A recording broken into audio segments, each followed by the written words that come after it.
Boa noite você que está em casa, que bom que você está assistindo o Clamor da Meia-Noite. Eu digo boa noite porque o programa é gravado à noite aqui em Porto Alegre. A gente pegou assim dias de muita chuva, você assiste o programa semanalmente, mas esse pessoal aqui assistiu a cada noite o Clamor da Meia-Noite, enfrentaram chuva, trânsito. Esse é um povo valente que esteve conosco aqui a cada noite. E para nós é uma honra. A gente está dentro da Igreja Central de Porto Alegre e você é meu convidado especial para ir a uma igreja adventista do sétimo dia. Quando você chegar lá, você diz assim: eu quero conhecer a igreja. Tem um site que é Encontre uma Igreja. Você entra no nosso site e encontra a igreja mais próxima da sua casa e chega lá e diz assim: Pastor Fernando Iglesias me convidou. Eu estou imitando os outros, vocês viram? Estou imitando. O Ivan Saraiva fala isso. Quem mais fala? Luiz Gonçalves, né? Então tá bom. Mas é isso. É tudo para estimular você a buscar uma igreja e procurar uma igreja. Nós estamos hoje no 8º programa da série. Agora vocês acertaram. 8º programa da série Armagedon. Você se lembra quando nós abrimos em João 8, no último programa? E eu disse para vocês, é um verso conhecido, toma cuidado, porque Jesus fala com um grupo de judeus que tinham simpatizado com ele. E no último programa nós lemos ali a partir do verso 31, e no 32 Jesus assim: e conhecereis a verdade, e a verdade vos libertará. Lembra disso? E eles disseram: mas como? Nós somos livres, somos filhos de Abraão. Lembra disso? Lembra disso? O último programa? Aí a conversa com eles continuou, mas a conversa não continuou boa, a conversa foi ficando tensa, porque eles ficavam insistindo com Jesus que eles são livres. E eu vou dizer um negócio para você, eu já falei aqui uma vez, mas eu vou repetir esse negócio. Tem muita gente que busca igreja para ser afagado, para ser acariciado.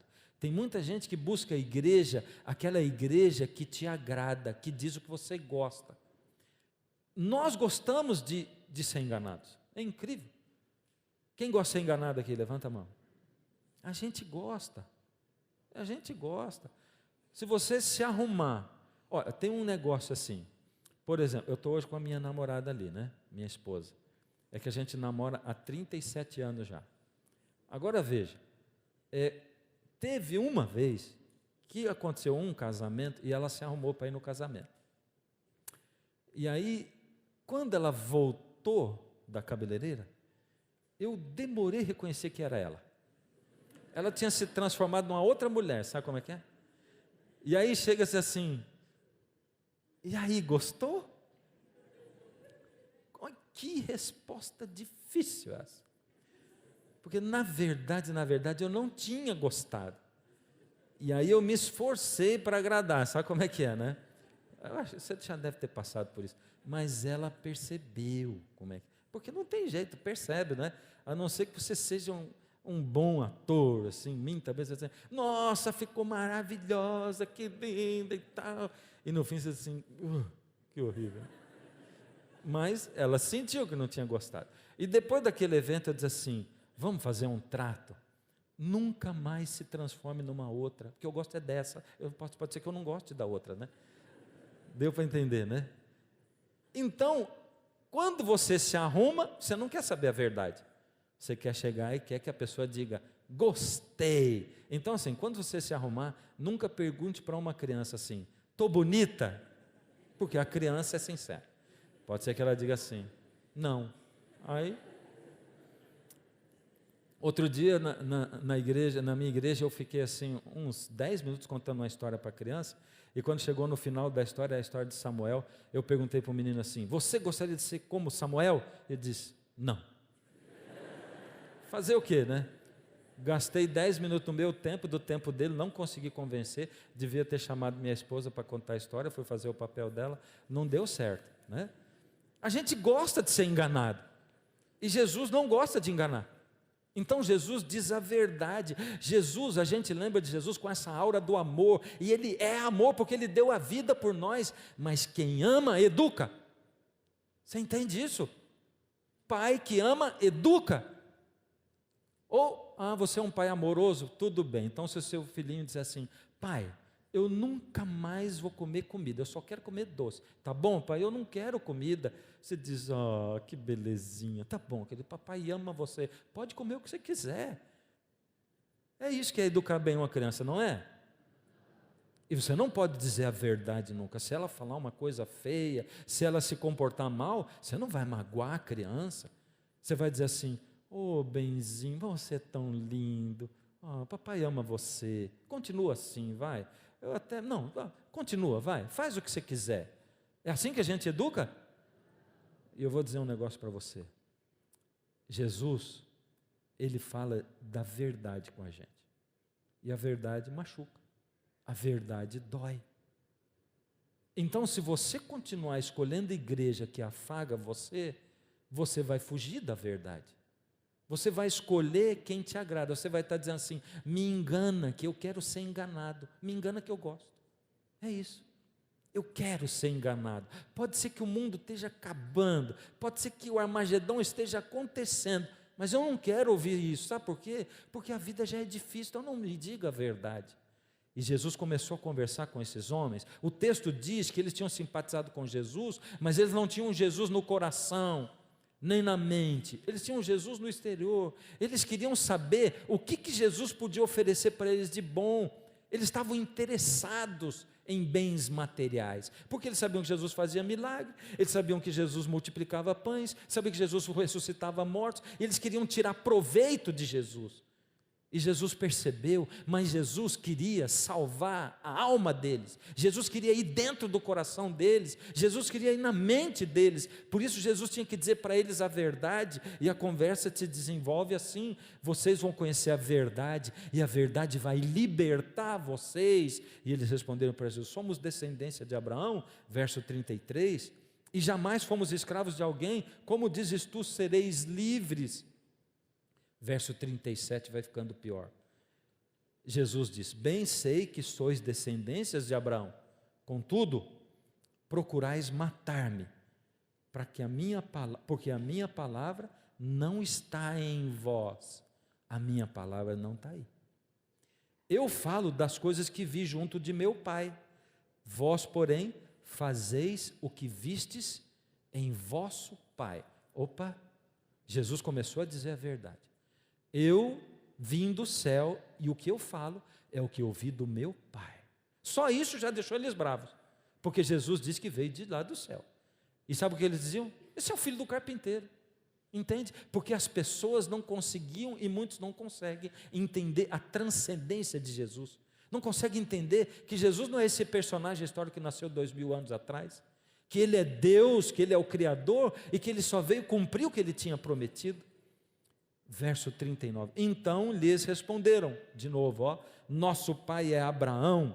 Disse-lhes Jesus, se sois filhos de Abraão, praticai as obras de Abraão, sejam como Abraão. Verso 42, replicou-lhes Jesus, se Deus fosse de fato vosso Pai, certamente me havíeis de amar, porque eu vim de Deus e aqui estou, pois não vim de mim mesmo, foi Ele que me enviou. Verso 44, Jesus diz, vós sois do diabo que é vosso pai. É Jesus falando, você está entendendo? É Jesus falando, porque eles tinham que ouvir aquilo. Vós sois do diabo que é vosso pai, e quereis satisfazer-lhes os desejos. Ele foi homicida desde o princípio, está lendo lá? Desde o princípio, e jamais se firmou na verdade, porque nele não há verdade. Quando profere mentiras, fala do que lhe é próprio, porque é mentiroso e pai da mentira. Você viu que está grifado ali em amarelinho? Está dizendo que ele foi homicida desde o princípio. Jesus está julgando e condenando Satanás. Aqui ele está dizendo, ele foi homicida. Quem é homicida fez o quê?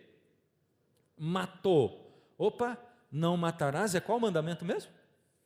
Sexto mandamento, mas está dizendo que ele foi homicida desde o princípio. Se ele foi homicida desde o princípio, é porque lá no princípio tinha uma lei para julgá-lo. E que lei é essa? E diz que ele também é mentiroso e o pai da mentira. E o não dirás falso testemunho, é qual mandamento mesmo?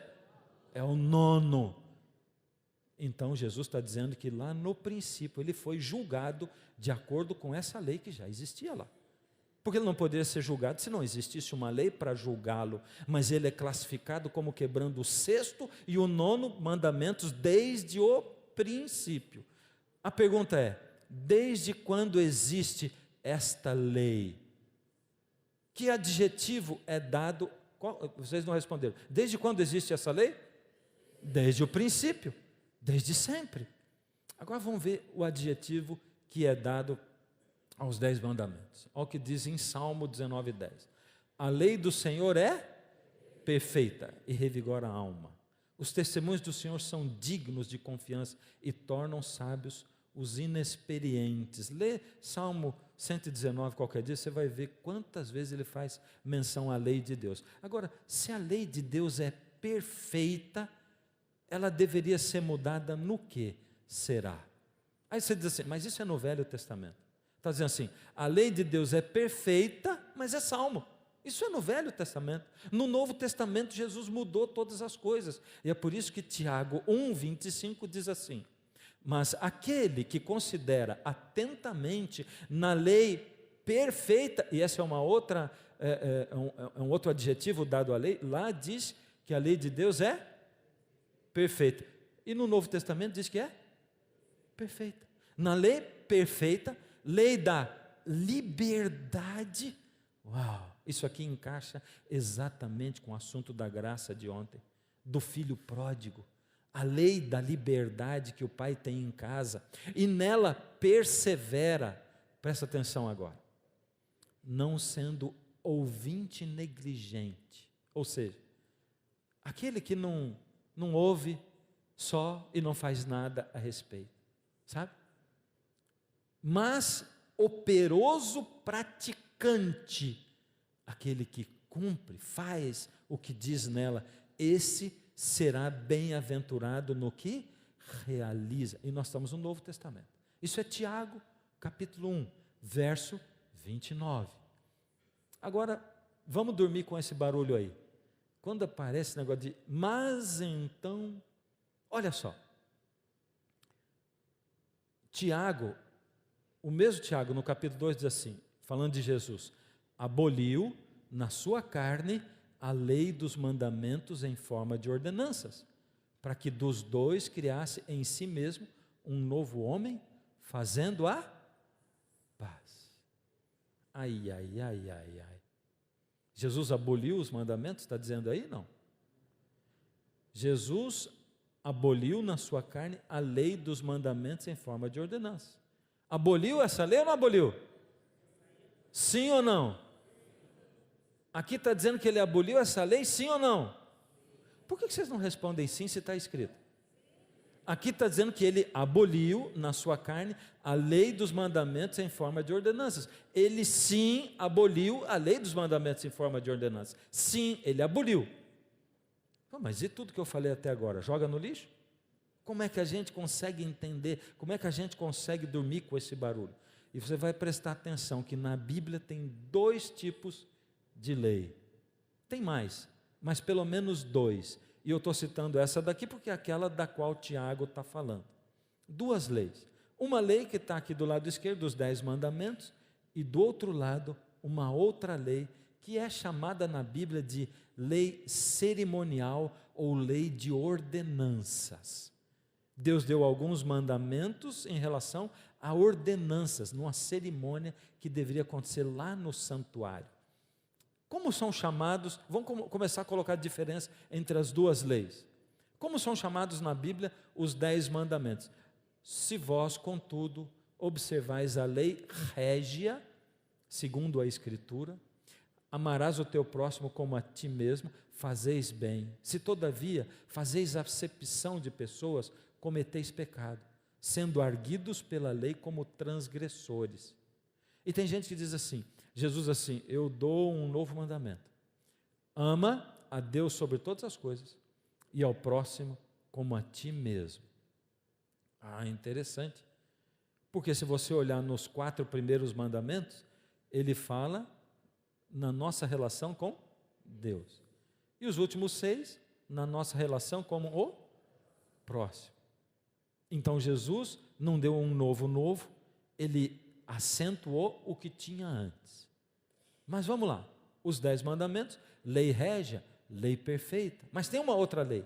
Como é chamada essa lei cerimonial? Jesus diz assim, Tiago diz, aboliu na sua carne a lei dos mandamentos em forma de ordenança. Então, uma é chamada de lei régia e a outra é chamada de lei de ordenanças. Olha só, será que essa lei existiu mesmo? Porque eu sei que a essa altura você está aí pensando, peraí, mas que negócio, vocês estão inventando uma outra lei aí? Lei de ordenanças, como é que é esse negócio? Será que essa lei existiu de fato? Será que teve uma lei de ordenanças? Lá em Tiago 2, 8 e 9 diz, esta é a lei, veja, o outro verso era Tiago 8, é só a continuação. Ele está falando de qual é a lei de ordenanças. Ele diz, esta lei de ordenanças é a lei do holocausto, da oferta de manjares, da oferta pelo pecado, oferta pela culpa, da consagração, do sacrifício pacífico, que o Senhor ordenou, ordenanças, a Moisés no Monte Sinai, no dia em que ordenou aos filhos de Israel que oferecessem as suas ofertas ao Senhor no deserto do Sinai. Essa lei de ordenanças, quando Deus chamou Moisés assim, faz um santuário, você vai lá matar o cordeirinho, e nós falamos do santuário aqui nos programas anteriores. Então Deus, naquela época, deu leis e regras, ordenanças para Moisés. Moisés escreveu essa lei, ele escreveu essa lei de próprio punho e deixou para que fosse seguida dentro do ritual do santuário. E ela existiu lá. Aquilo apontava para quando Jesus viesse, porque o cordeirinho apontava para Jesus. Agora vamos ver a diferença entre elas. Onde Deus mandou colocar os 10 mandamentos? Em que lugar Deus mandou colocar? Tomou o testemunho e o pôs na arca, dentro da arca, e meteu os varais na arca, e pôs o propiciatório em cima da arca. O testemunho é a lei dos 10 mandamentos. Deus mandou colocar onde os 10 mandamentos? Dentro da arca, que ficava lá, que ficava dentro do lugar santíssimo do santuário. Onde Deus mandou colocar a lei cerimonial, a lei de ordenanças. Olha o que diz em Deuteronômio 31, 25 e 26. Deu ordem aos levitas que levavam a arca da aliança do Senhor, dizendo, tomai este livro da lei, era a lei de ordenanças, e ponde-o do lado da arca da aliança, do Senhor vosso Deus. Ou seja, a lei dos 10 mandamentos ficava dentro da arca, e a lei de ordenanças ficava onde? Do lado de fora da arca. Mas presta atenção, porque essas duas leis, elas têm 9 diferenças. Eu falei de uma diferença. Uma ficava dentro, outra ficava fora. Dá uma olhada, eu vou passar por elas rapidamente. Primeiro, a lei moral, a lei dos 10 mandamentos. E segundo, a lei cerimonial, que era a lei do santuário, a lei de ordenanças. A lei de Deus era chamada lei régia, Tiago 2,8. A lei cerimonial, chamada lei de ordenanças, Efésios 2,15. A lei moral foi proferida por Deus, os 10 mandamentos, Deuteronômio 4, 12 e 13, diz que Deus foi quem escreveu, ele proferiu e ele escreveu.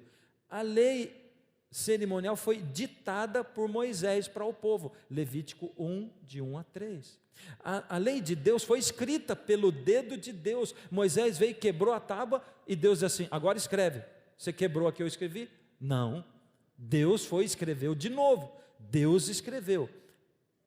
A lei cerimonial foi escrita por Moisés, ele que escreveu de punho.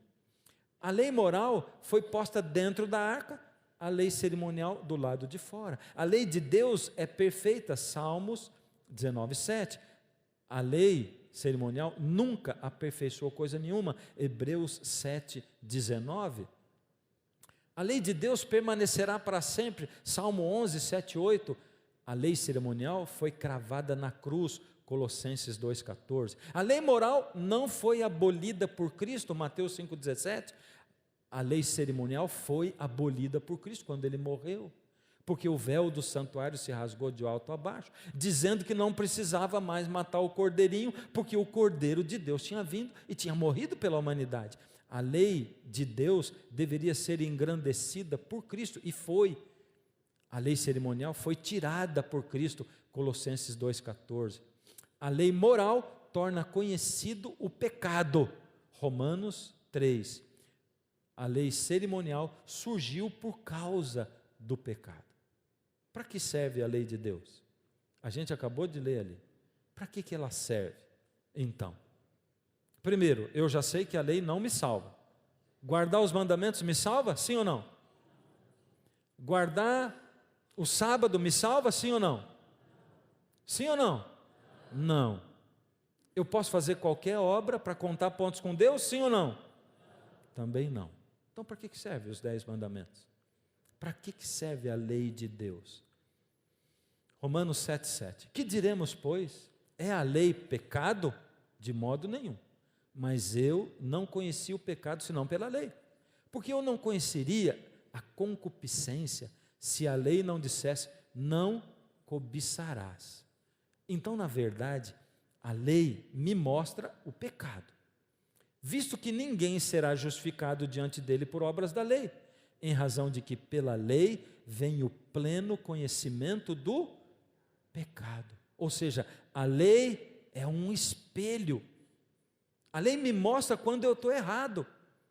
E eu gosto de usar um exemplo assim. Vamos imaginar que a lei é esse piso no qual eu estou. Esse palco. Lá para baixo é o mundo do pecado. Lá para baixo é onde Jesus encontra a gente, na vida de pecado. E Ele quer levar onde a gente? Ele quer levar lá para cima, para a santidade. É isso que Ele quer. E Ele encontra a gente lá e começa a levar. Em um momento da vida da gente, a gente passa por esse piso, vai subindo. E o foco da gente é Jesus. Jesus está lá em cima e Ele quer nos levar para perto dEle. E a gente vai sendo levado por Jesus. No momento você passou desse piso e você está em conexão com Jesus. Se você começar a largar da mão de Jesus, você vai começar a fazer o quê? A cair. Sabe o que é a lei? A lei é o piso. A lei é o piso. Largou da mão de Jesus, você cai. E vai caindo, e vai deslizando. Chegou num momento, você passa do piso, e quando você passou do piso, a lei toca um alarme. Pá, pecou, foi longe demais, largou da mão de Deus, quebrou os mandamentos. Enquanto eu estava no pecado, eu estava lá embaixo. Quando eu estava com Jesus, eu estava lá em cima. Eu estava aqui, não lá. Mas não é a lei que me salva, ela só me mostra se eu estou em pecado ou não. Ela é um espelho, é um alarme. É por isso que Romanos 7, 8, lembra que nós lemos no último programa Romanos 7?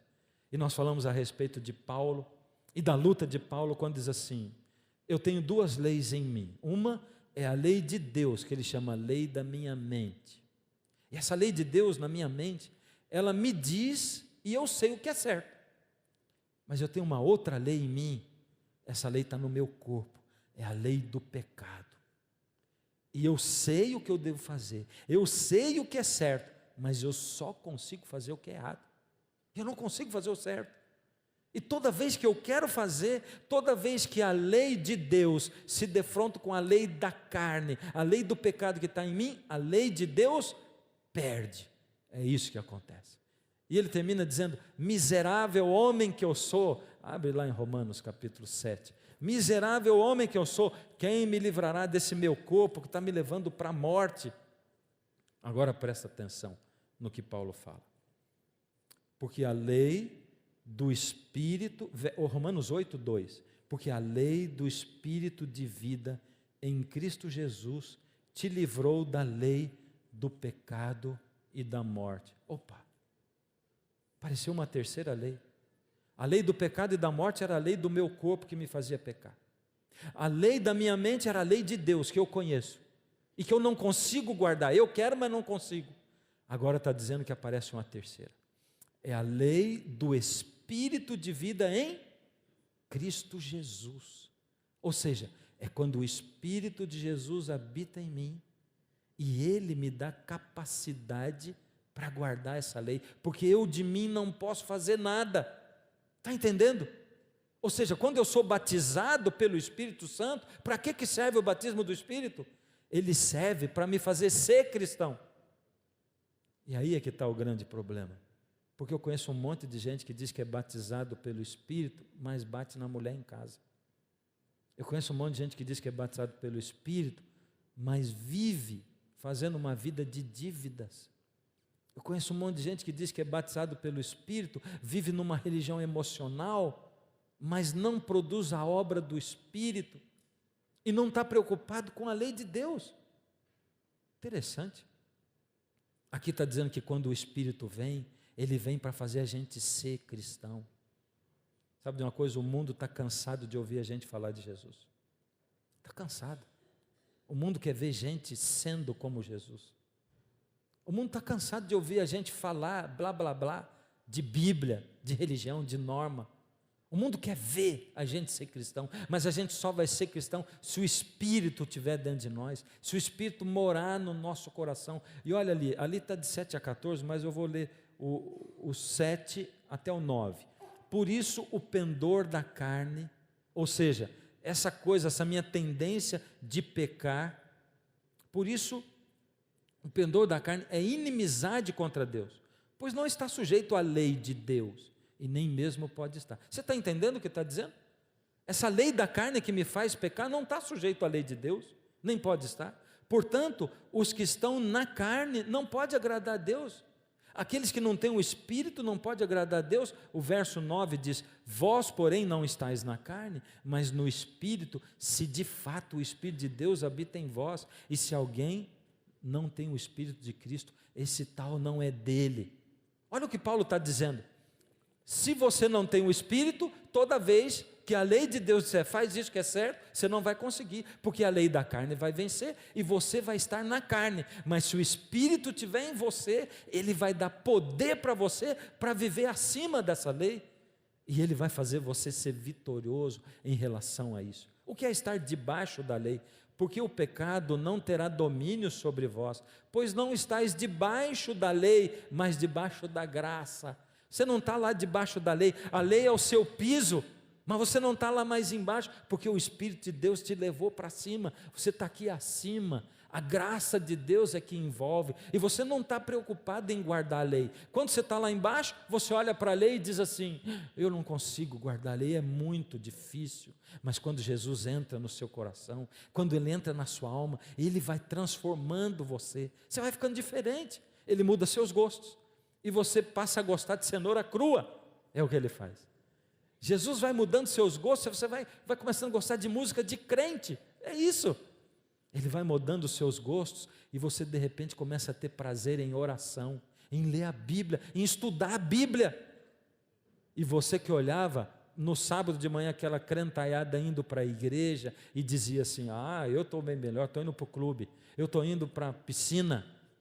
Você passa a ter prazer de ir para a igreja, Ele muda você, Ele transforma você, é assim que Ele faz. Porque o pecado não terá domínio sobre vós, porque não estáis debaixo da lei, debaixo da graça. Você não fica olhando dizendo assim: ai meu Deus, me ajuda, porque eu morro de vontade de matar alguém.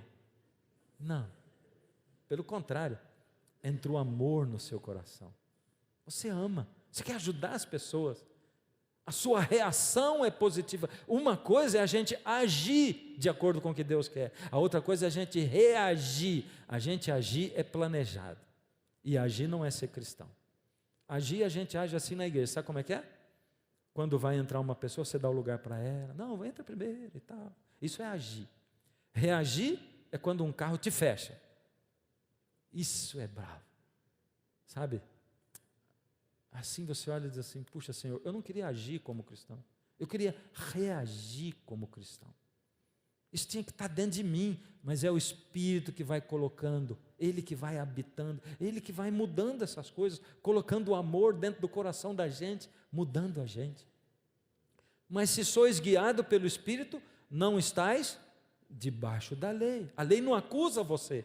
Pelo contrário, você está acima dela. O Espírito, ele faz você guardar a lei dos 10 mandamentos. Está vendo esse quadro aqui? De um lado você tem Jesus, do outro lado você tem os 10 mandamentos, e em cima você tem o quê? Alianças. E em cima está escrito um nome diferente. Ketubá. O que é Ketubá?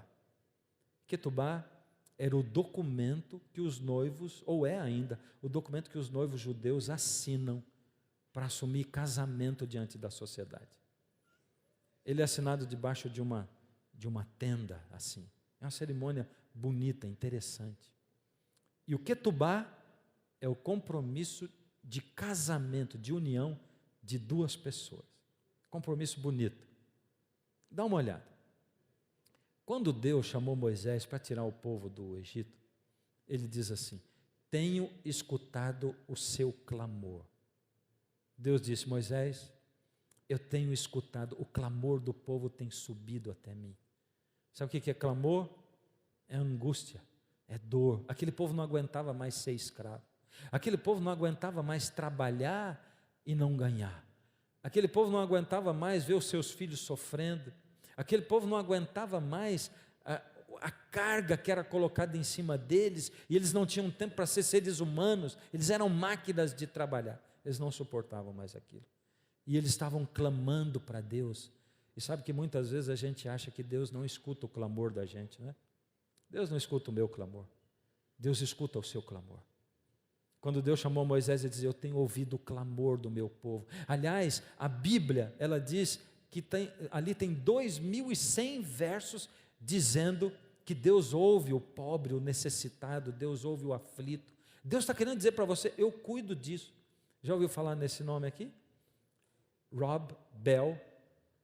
Esse camarada, ele se tornou um ícone no mundo evangélico americano.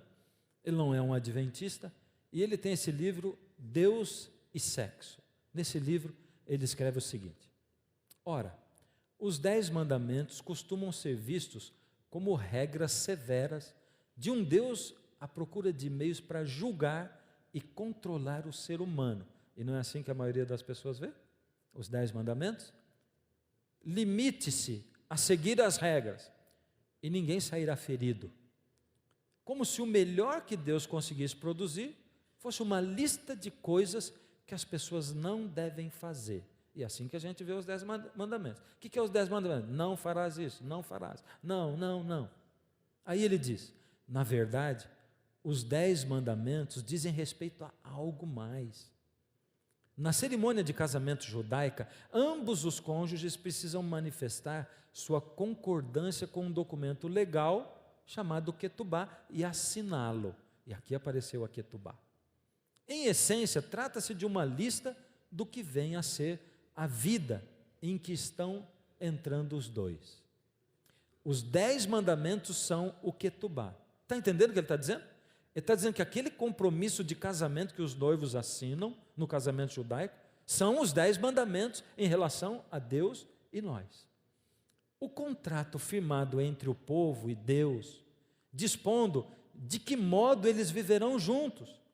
Por isso, o primeiro fala de ter outros deuses. Como é que é o primeiro mandamento mesmo?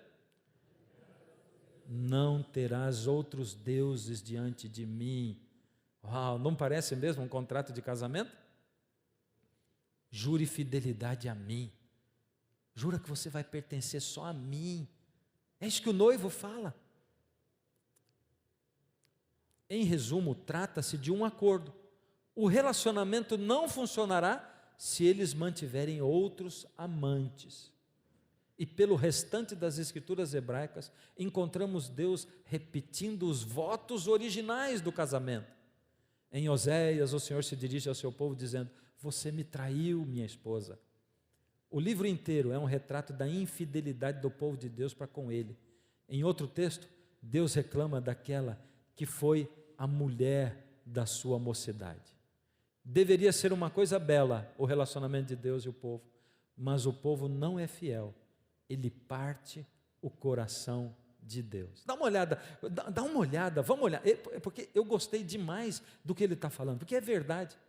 Olha só como é que aconteceu Deus dando os 10 mandamentos para o povo. Deus tinha tirado o povo do Egito, o povo tinha largado Deus, o povo não pensava mais em Deus, o povo não tinha mais relação com Deus, aquele povo foi tão oprimido que eles acharam que Deus tinha abandonado eles, mas Deus não tinha abandonado, mesmo enquanto eles sofriam, Deus não tinha abandonado, mesmo enquanto eles eram escravos, Deus não tinha abandonado, mesmo quando eles estavam passando privações, Deus não tinha abandonado, eles estavam sendo preparados para ser povo de Deus, e Deus trouxe no deserto, reuniu, e olha o que Deus fala, não parece Deus preparando o povo para se casar com ele? Presta atenção, vá ao povo, Deus falando para Moisés, e consagre hoje e amanhã, eles deverão lavar as suas vestes, e estar prontos no terceiro dia, porque nesse dia o Senhor descerá sobre o monte Sinai, à vista de todo o povo, é Deus dizendo assim, fala para o povo se purificar, passa perfume, fica cheirosinho,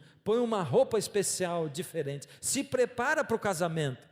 Tendo Moisés descido do monte, consagrou o povo, e eles lavaram as suas vestes. Disse ele então ao povo, preparem-se para o terceiro dia, está chegando o dia em que Deus vai casar conosco. Agora, se me obedecerem fielmente, Deus fala, e guardarem a minha aliança, Deus está fazendo um casamento, uma aliança com o povo, Deus está fazendo um contrato, se vocês forem fiéis a mim, vocês serão meu tesouro pessoal entre todas as nações, Deus está propondo casamento para o povo, vocês aceitam a minha aliança, e o que o povo responde para Deus? Faremos tudo o que o Senhor Deus ordenou. Eu vejo isso sempre em casamento. O noivo e a noiva, vocês costumam ver noivo e noivo de costas, eu vejo pela frente, porque eu sou o pastor que faz o casamento. Quem chora mais, o noivo ou a noiva? O noivo ou a noiva? Não, é o noivo, pelo menos nos casamentos que eu faço. E sabe, um dos últimos casamentos que eu fiz, o noivo era emocionadão assim, e aí, interessante que quando a noiva sentia que ele estava começando a chorar, ela cutucava ele, pá, e ele, e já deu para sentir quem ia mandar em casa naquele casamento ali. Aí eu pergunto para um noivo assim, quer ser feliz? Ele diz, sim. Pergunto para a noiva, quer ser feliz? Ela diz, sim, parece um sino assim, sabe? Sim, um negócio assim. Eu digo, não se case. Quer ser feliz? Não casa. É o que eu digo todo casamento eu falo isso. Quer ser feliz? Não se case. Todo casamento que eu faço, eu falo isso. Porque tem um segredo aí. É só um joguinho de palavras. Não deve se casar quem quer ser feliz. Deve se casar quem quer fazer o outro feliz. E aí está o segredo de tudo. Entende? Mas você sabe por que o noivo e a noiva estão chorando no casamento?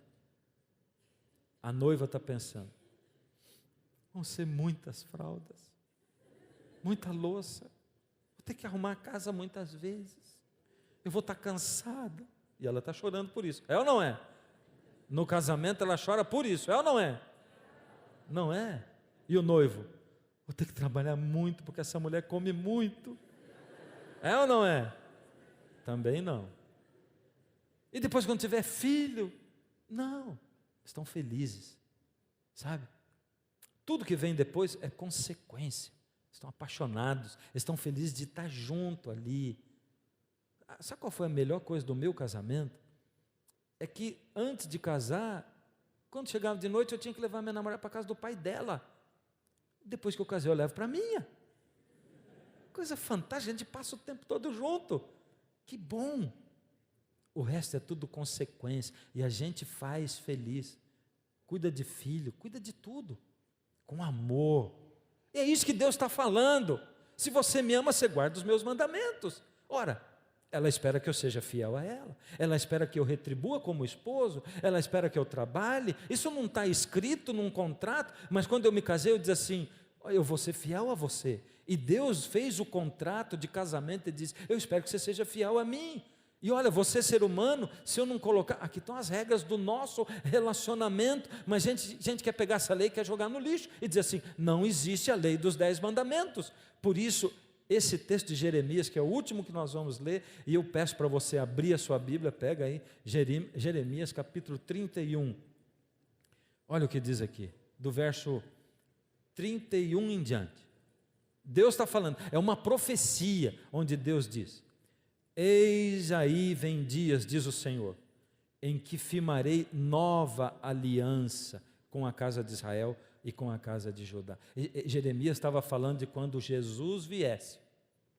Por que ele está falando de uma nova aliança? Jeremias viveu lá depois de Moisés, o povo já tinha abandonado Deus, e Deus está dizendo: eu vou fazer uma nova aliança, não conforme a aliança que eu fiz com os seus pais, no dia em que os tomei pela mão, para os tirar da terra do Egito, porquanto eles anularam a minha aliança, não obstante eu os haver desposado, diz o Senhor.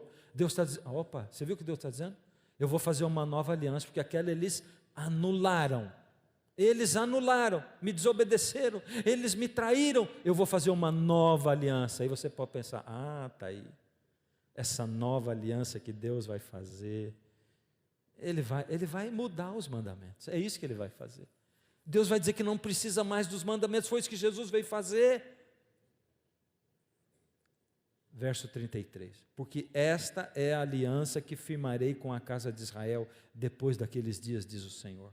Na mente lhes imprimirei as minhas leis, também no coração lhes inscreverei, eu serei o seu Deus e eles serão o meu povo. Sabe o que Deus mudou da aliança?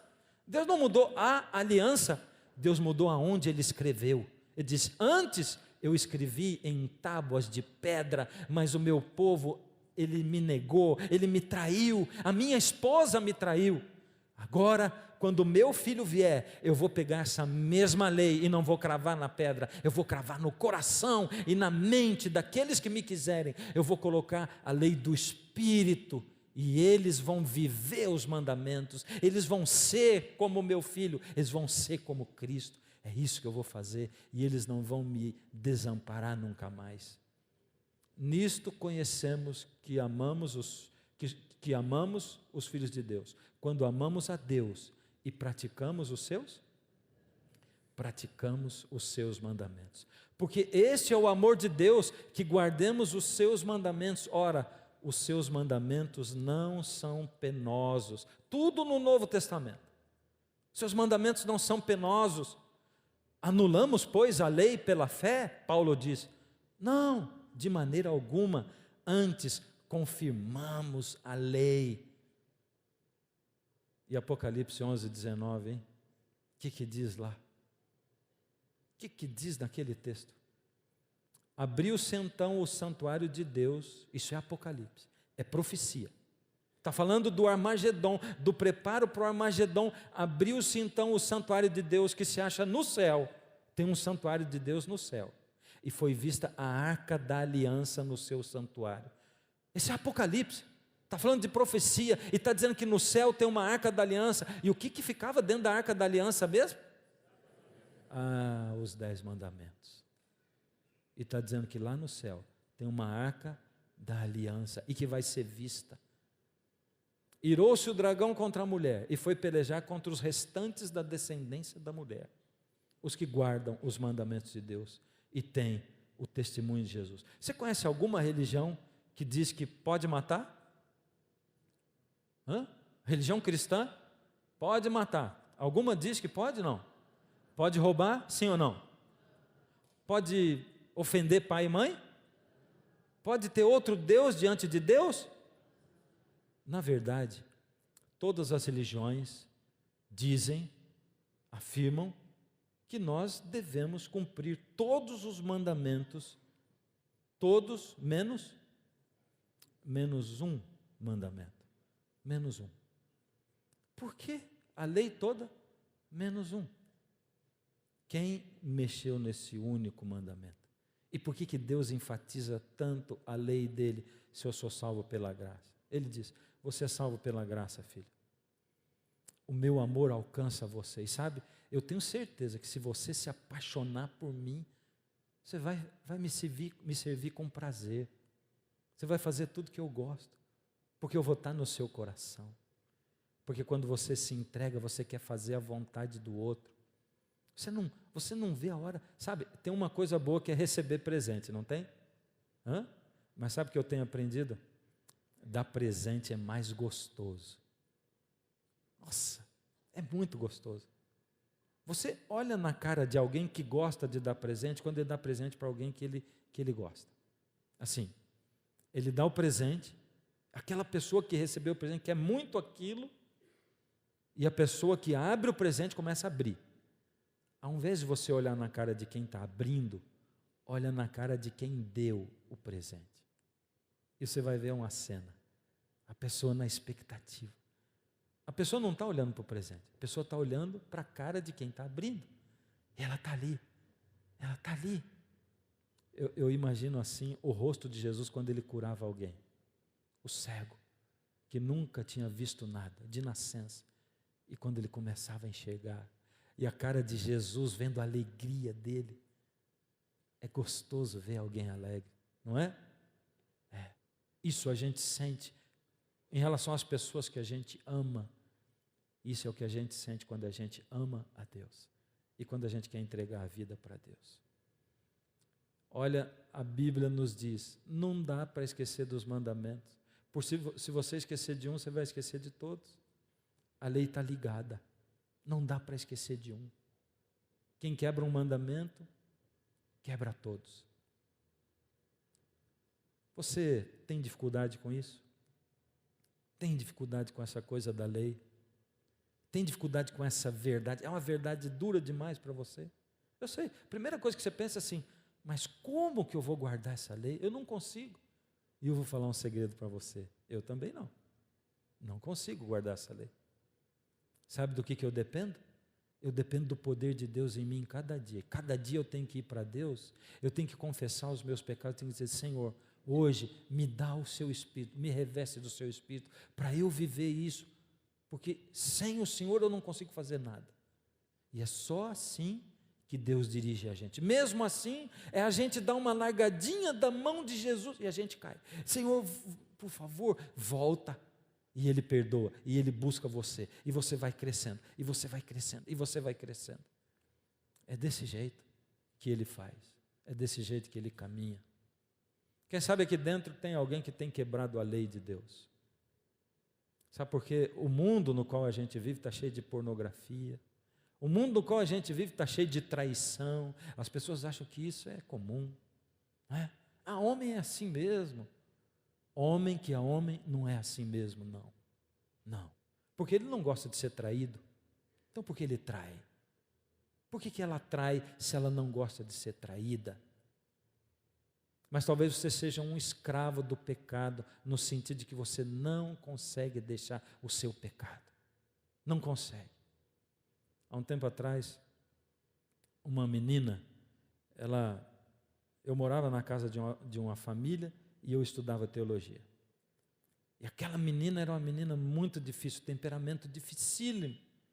E um dia a mãe dela me deixou em casa com ela, era uma menina pequena, para eu cuidar dela. E aquele dia ela se viu livre da mãe e ela fez coisas terríveis. Me deixou muito, muito irritado. Eu, como era maior que ela e mais forte, segurei, coloquei ela de castigo.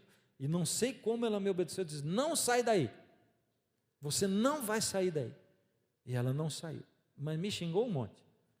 Ficou lá uns 5 minutos talvez, e depois eu voltei para conversar com ela. Nessa época eu tinha uns 21 anos, estudava no seminário. Eu cheguei para falar no coração dela, eu disse assim, por que você faz assim? Eu vejo você tratando a sua mãe, vejo você tratando o seu pai, você é inteligente, você é isso, é aquilo. Peguei todas as boas qualidades dela. Uma menina de talvez 5 ou 6 anos naquela época. E ela olhou para mim com os olhinhos cheios de lágrimas e disse assim, eu sei tudo isso, mas eu não consigo. Tem uma maldade dentro de mim, eu não consigo.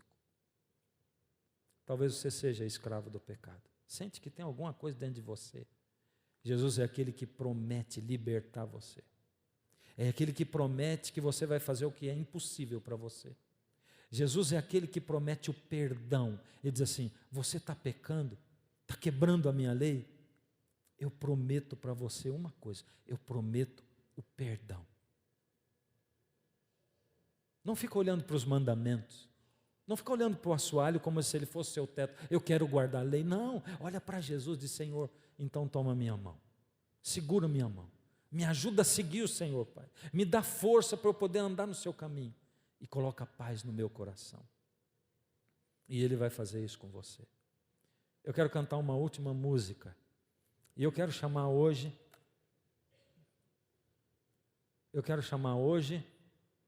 você que tem sido escravo do pecado. Eu não sei qual é o seu pecado, você que sabe. Você pode ser gula, pode ser que você não se controle com a compra, pode ser que você tenha noção da palavra de Deus e queira guardar a lei, mas você não consegue guardar a lei, então você prefere deixar esse assunto de lado. Eu não sei qual é, mas você se sente escravo dele, e eu quero chamar você para você autorizar Jesus a ser o líder da sua vida. Mas você tem que autorizar. E se você precisa ser liberto, vem para cá, vem. E eu já vejo alguém vindo. Amém. Só Ele pode libertar você. E diga isso. Perdão, Senhor, eu peço. Não quero me esconder atrás das minhas faltas, encobrindo erros meus. Perdão, Senhor, suplico, quebrei a tua lei, feri teu coração, te entristeci, eu sei. Segura agora minha mão, ajuda-me, Senhor, dá força para eu prosseguir e a paz do teu perdão. Perdão, Senhor, se eu errei, perdão, Senhor, perdão se eu deixei de olhar só para a cruz. Eu quero te entregar a alma e o coração. Eu quero cumprir teu querer, Jesus.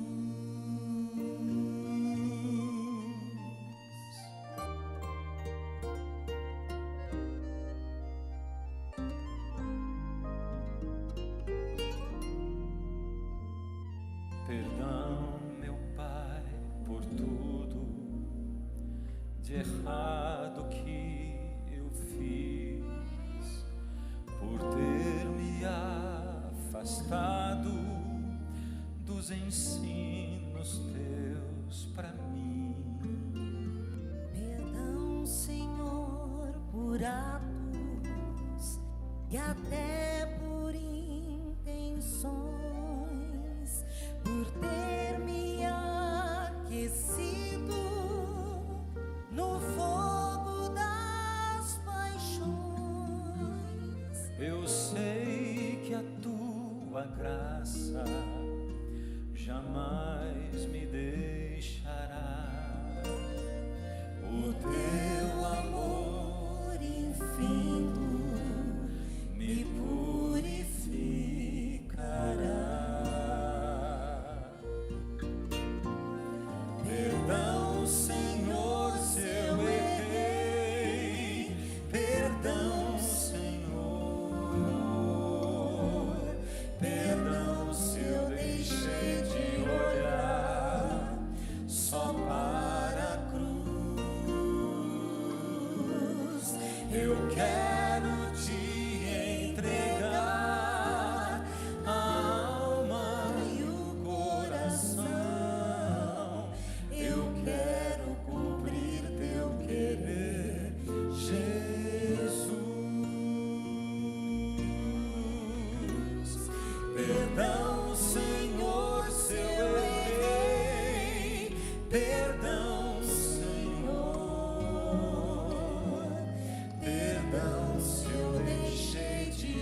Senhor, nós queremos fazer a sua vontade.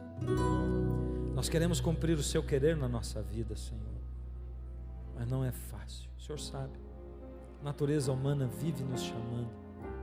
Nós ainda, Pai, sabemos que ela é atuante na nossa vida. Por isso a gente depende que a cada dia o Senhor derrame a porção do seu Espírito para aquele dia. Nos ajuda a buscarmos essa porção, Senhor. Nos ajuda, Senhor, a entendermos o seu plano para nós. Nos ajuda, Senhor, a não deixarmos de estudar a sua palavra por medo de encontrar a verdade lá.